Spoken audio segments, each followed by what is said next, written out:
Hi guys, welcome to my channel. I hope you all are good. आज हम start करेंगे part 39।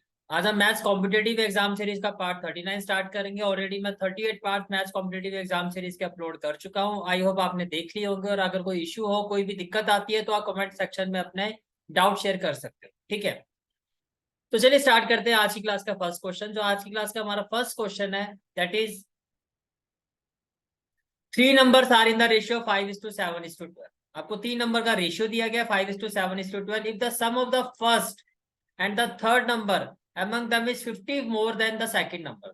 अभी जो तीन नंबर का जो रेशियो है, इसमें क्या कहा जा रहा है? फर्स्ट और थर्ड रेशियो वैल्यू का जो सम है, वो सेकंड रेशियो वैल्यू से कितना ज्यादा है? 50 ज्यादा है, 50 ज्यादा है। ठीक है, then what will be the sum of all the three number. तो देखो, जब भी इस तरह क्वेश्चन आता है, और एग्जाम में बहुत बार इस तरह के क्वेश्चन पूछे जाते हैं, तो देखो आपको क्या करना है। आपको ये कहा जा रहा है रेशियो वैल्यू क्या है आपकी? 5:7:12। अब आपको क्या कहा जा रहा है? आपको कहा जा रहा है sum of the first and the third number. तो फर्स्ट नंबर क्या है? 5। थर्ड नंबर क्या है? 12। कुछ भी एक्स वगैरह लेने की जरूरत नहीं है, मैं डायरेक्ट आपको मेथड बताऊंगा कैसे आप इसको कर सकते हो। तो देखो, फर्स्ट और थर्ड का सम क्या है? 5 + 12, ये कितना हो जाएगा? 17। अब आपको ये कहा जा रहा है, ये जो सम है वो सेकंड वैल्यू से कितना ज्यादा है? 50 ज्यादा है। कितना ज्यादा है? 50 ज्यादा है। तो 17 - 7 कितना हो गया? 10। इसका मतलब ये हुआ कि ये जो 10 रेशियो वैल्यू है, ये जो 10 रेशियो वैल्यू है, वो किसके इक्वल है? 50 के इक्वल है। इतनी बात समझ में आ रही है? अब अगर 10 रेशियो वैल्यू 50 के इक्वल है, तो 1 रेशियो वैल्यू किसके इक्वल होगी? 5 के इक्वल होगी। अब क्वेश्चन में आपसे पूछा जा रहा है what will be the sum of all the three number. तो आपको क्या करना है? तीनों नंबर की जो रेशियो वैल्यूज का सम करना है। अगर मैं 5 + 7 + 12 करता हूं तो 24 आएगा। अब 1 रेशियो वैल्यू अगर 5 के इक्वल है, तो 24 रेशियो वैल्यू किसके इक्वल होगी? 24 × 5 कर दो, तो आपका आंसर क्या आ जाएगा? 120। आपका आंसर क्या आ जाएगा? 120। That is option C. Is it clear? ठीक है, let's move to the next question. Before proceeding with the next question, जो कि मैं आपको कॉम्पिटेटिव एग्जाम सीरीज की मैं आपसे बात कर रहा था, this is the play list of maths competitive exam series, जिसका जो लिंक है आपको डिस्क्रिप्शन में मिल जाएगा। आप देख सकते हो इस प्ले लिस्ट में जितने भी लेक्चर है सारे मैंने अपलोड कर रखे हैं सीक्वेंस वाइज। और इसमें 38 लेक्चर मैं ऑलरेडी अपलोड कर चुका हूँ। आज वाला लेक्चर जो वो भी इसी प्ले लिस्ट में ऐड हो जाएगा। ठीक है, तो चलिए नेक्स्ट क्वेश्चन की बात करते हैं। ये आपका नेक्स्ट क्वेश्चन है। अब नेक्स्ट क्वेश्चन हम किस तरह से करेंगे? कहता है person makes a loss of 20%। आपको कहा जा रहा है एक पर्सन जो है उसको कितने का लॉस हुआ? 20% का लॉस हुआ है। By selling 90 pen 4 rupees 80। 90 pen 80 rupees में बेचने पर इस पर्सन को लॉस कितना हुआ है? 20% का लॉस। अब आपको यह कहा जा रहा है to make a profit of 20%। अब अगर उसको 20% का प्रॉफिट लेना है, तो what should be the selling price of 90 pen. तो वो इन 90 पेन को कितने में बेचे, और ये आपकी ऑप्शन। तो देखो, जब भी ऐसा क्वेश्चन आता है आपको क्या करना है? फर्स्ट ऑफ ऑल, आप देखो 20% का लॉस हो रहा है। अगर लॉस हो रहा है तो 100 में से आप माइनस कर दोगे। ठीक है, तो 20% लॉस का मतलब क्या होता है? देखो, अगर 20% प्रॉफिट है तो हम 100 में ऐड कर देते हैं, तो ये हो जाता है 120%। अब 20% अगर लॉस है तो 100 से माइनस कर देंगे, तो ये कितना हो गया? ये हो गया 80%। ये कितना हो गया? 80%। इतनी बात समझ में आ रही है? तो 20% लॉस का मतलब 80%, 20% लॉस का मतलब 80%। अब इसकी वैल्यू कितनी है? 20% लॉस का मतलब 80% हो गया, और इन टर्म्स ऑफ रुपीज इसकी जो वैल्यू है वो 80 है, तो 80% इक्वल हो गया 80। ये बात समझ में आ रही है? अब आपको कहा जा रहा है to make a profit of 20%। तो देखो, यहां से आप सीधा भी इसको आप जज कर सकते हो कि 20% प्रॉफिट का मतलब क्या हो जाएगा? 120%। अब अगर 80% 80 रुपीज के इक्वल है, तो 120% किसके इक्वल होगा? 120 के इक्वल होगा। लेकिन मैं आपको बता देता हूँ ये वैल्यू आएगी कैसे। देखो, इसको सॉल्व कैसे करोगे? ये आया कैसे? देखो, 80% अगर 80 के इक्वल है, तो 1% किसके इक्वल होगा? तो आप यही कहोगे 80/80। अगर 80% 80 रुपीज के इक्वल है, तो 1% किसके इक्वल हुआ? तो 80/80। सिंपल सी बात है। तो 120% किसके इक्वल होगा? तो 80/80, 80/80 इंटू 120। ये बात समझ में आ रही है? 80/80 इंटू 120। तो जब आप इसको सॉल्व करोगे, तो आपका जो आंसर आएगा वो 120 ही आएगा। आपका जो आंसर आएगा वो कितना आएगा? 120 ही आएगा। तो राइट आंसर क्या है? Right answer is option. Right answer is option. Is it clear? ठीक है, let's move to the next question. Next question is what will be the unit digit of 342 into 348 into 316। आपको ये कहा जा रहा है जब हम तीनों नंबर को मल्टीप्लाई करेंगे, तो मल्टीप्लाई करके जो वैल्यू आएगी उसकी यूनिट डिजिट क्या होगी? उसकी यूनिट डिजिट यानी कि वंस डिजिट क्या होगी, वंस प्लेस डिजिट क्या होगी, आपसे ये पूछा जा रहा है।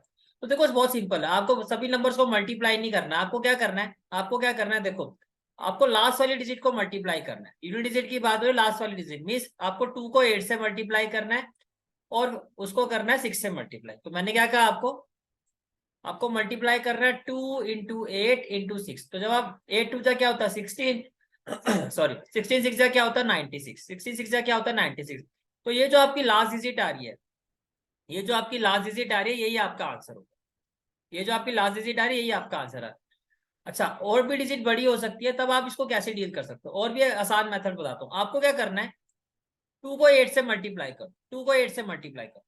तो आपने क्या किया, 2 इंटू 8, 2 इंटू 8 क्या हो जाएगा 16, 2 इंटू 8 क्या हो जाएगा 16। ये बात समझ में आ रही है, ठीक है। अब इसकी जो लास्ट डिजिट है, इसकी जो लास्ट डिजिट है, उसको आप इस लास्ट डिजिट से मल्टीप्लाई करो, तो क्या आ जाएगा 36। इस केस में भी जो आपकी लास्ट डिजिट आ रही है वो क्या आ रही है, आपकी 6 ही आ रही है, 6 ही आ रही है। इज इट क्लियर, ठीक है। आप इस तरह से भी कर सकते हो और इस तरह से भी कर सकते हो। आंसर क्या आएगा आपका, option D 6। Is it clear, ठीक है। Let's move to the next question. ये जो नेक्स्ट क्वेश्चन है गाइस, बहुत ही स्पेशल क्वेश्चन है और एग्जाम में बहुत बार पूछा जाता है। But before proceeding with this question, मैं आपको ये बता देता हूँ कि जो reasoning questions for all competitive exams की जो प्लेलिस्ट है या जो सीरीज है, वो भी मैंने स्टार्ट कर दी। ये उसकी प्लेलिस्ट है, अभी फर्स्ट पार्ट मैंने अपलोड किया है। तो अगर अभी तक आपने इस पार्ट को नहीं देखा है तो आप इसको देख लेना। जैसे मैथ्स की हमारी कॉम्पिटेटिव एग्जाम सीरीज की प्लेलिस्ट स्टार्ट हो चुकी है, अब मैं रीजनिंग की भी मैंने स्टार्ट कर दी है, ठीक है। ऑल्टरनेट डेज में दोनों के लेक्चर अपलोड होंगे, एक दिन मैथ्स और एक दिन रीजनिंग का रहेगा, ठीक है। अब प्लेलिस्ट के जो लिंक है, जितनी भी प्लेलिस्ट के लिंक है, जैसे कि ये जो लास्ट लेक्चर मैंने अपलोड किया था रीजनिंग का, क्योंकि लास्ट क्लास जो हुई थी वो रीजनिंग की हुई थी, उस पर आप देख सकते हो कि सभी प्लेलिस्ट के लिंक है मैंने डिस्क्रिप्शन में दिए हुए हैं। यू कैन सी दैट सभी प्लेलिस्ट के लिंक जो आपको डिस्क्रिप्शन में इसी तरह से मिल जाएंगे, ठीक है। तो चलिए बात करते हैं आज के नेक्स्ट क्वेश्चन की। बहुत ही इंपॉर्टेंट क्वेश्चन है, देखो क्वेश्चन क्या है। 12 man can complete a piece of work in 30 days. 12 आदमी किसी काम को 30 दिन में कंप्लीट करते हैं, कब, जब वो डेली जो है 9 आवर्स काम करते हैं, 9 आवर्स अ डे। फिर आपको कहा जा रहा है how many man are required to complete 10 times the work. तो जितना ये काम हुआ है, जितना काम इन्होंने मिलकर किया है, उसका 10 गुना काम करने के लिए हमें कितने आदमियों की जरूरत पड़ेगी कि वो काम जो है 24 डेज में खत्म होना चाहिए, अगर हर दिन जो है वो 5 घंटे काम करते हैं। तो फिर से रिपीट कर रहा हूं, जितना काम इन्होंने किया, मानो इन्होंने जो काम किया वो 1 किया या W किया, तो इसका 10 गुना कितना हो गया, 10 टाइम्स हो गया। तो ये जो काम है, ये जो 10W का जो वर्क है, इसको कंप्लीट करने के लिए कितने आदमियों की जरूरत पड़ेगी, अगर वो काम 24 दिन में खत्म होना चाहिए और हर दिन जो है 5 घंटे काम। ये बात समझ में आ रही। तो देखो जब भी ऐसा क्वेश्चन आता है तो आपको क्या करना है, आपका फॉर्मूला रहेगा वो क्या रहेगा ऐसे क्वेश्चंस के लिए, M1 D1 T1, M1 D1 T1 upon W1 equal to क्या होगा, M2 D2 T2 upon W2। इतनी बात समझ में आ रही है। अब मैं वैल्यू का एनालिसिस करता हूं। देखो M1 क्या है, कितने आदमी है, तो 12 आपका M1 है। कितने दिन में काम हो रहा है, ये आपका D1 है। कितने घंटे काम करे, 9 आवर्स, ये आपका T1 है। और W1 को हम लेते हैं 1, W1 को हम लेंगे 1। ये बात समझ में आ रही है। यहाँ पर आपको मैन फाइंड करना, तो M2 आपको फाइंड करना है, M2 आपको फाइंड करना है, ठीक है। और 10 टाइम्स द वर्क, तो अगर ये 1 है तो W2 की वैल्यू क्या हो जाएगी, 10 हो जाएगी, ठीक है। 24 डेज, तो 24 क्या हो गया आपका, D2 हो गया। 5 आवर्स अ डे, 5 आवर्स यानी कि T2 की वैल्यू क्या हो जाएगी, 5 हो जाएगी। मेरी बात समझ में आ रही है। तो अगर मैं इन सभी वैल्यूज को पुट करता हूँ, तो देखो M1 की जगह क्या आ जाएगा, M1 की जगह आ जाएगा 12, M1 की जगह क्या आ जाएगा 12, T1 की जगह क्या आ जाएगा 9, T1 की जगह क्या आ जाएगा 30, W1 की जगह क्या आ जाएगा 1, इक्वल टू M2 आपको फाइंड करना है। D2 की जगह क्या आ जाएगा, D2 कितने डेज की बात हो रही है, 24 डेज की बात हो रही है, तो ये हो जाएगा 24। T2 की जगह क्या आ जाएगा, 5 अपॉन में 10। ये बात समझ में आ रही है, ठीक है। अब बस इसको आपको सॉल्व करना है, you will have the value of M2। अब देखो कैसे सॉल्व करोगे, फर्स्ट ऑफ ऑल आप ये देखो, आपको M2 फाइंड करना है। तो 5 1 जा 5, 5 6 जा 30 हो जाएगा, 12 1 जा 12, 12 2 जा 24 हो जाएगा, 2 1 जा 2, 2 5 जा 10 हो जाएगा। तो M2 की वैल्यू क्या हो जाएगी, देखो 9 इंटू 6, और ये जो 5 डिवाइड हो रहा है यहाँ जाके क्या हो जाएगा, मल्टीप्लाई हो जाएगा। क्या हो जाएगा, मल्टीप्लाई, ठीक है। तो जब हम इसको सॉल्व करेंगे तो हमारे पास क्या आ जाएगा, 6 5 जा 30 और 30 इंटू 9, 30 इंटू 9, तो हमारा आंसर क्या हो जाएगा 270, 270। तो right answer is option B, right answer is option B. Is it clear? ठीक है। So guys, this is for today's class. I hope you like this class, and if you like this class, then do like, share and subscribe my channel. And don't forget to press the bell icon button. Bell icon button press करने से क्या होगा, जो भी मैं class upload करूंगा उसके regular notification आपको मिलते रहे। Thanks and have a great day.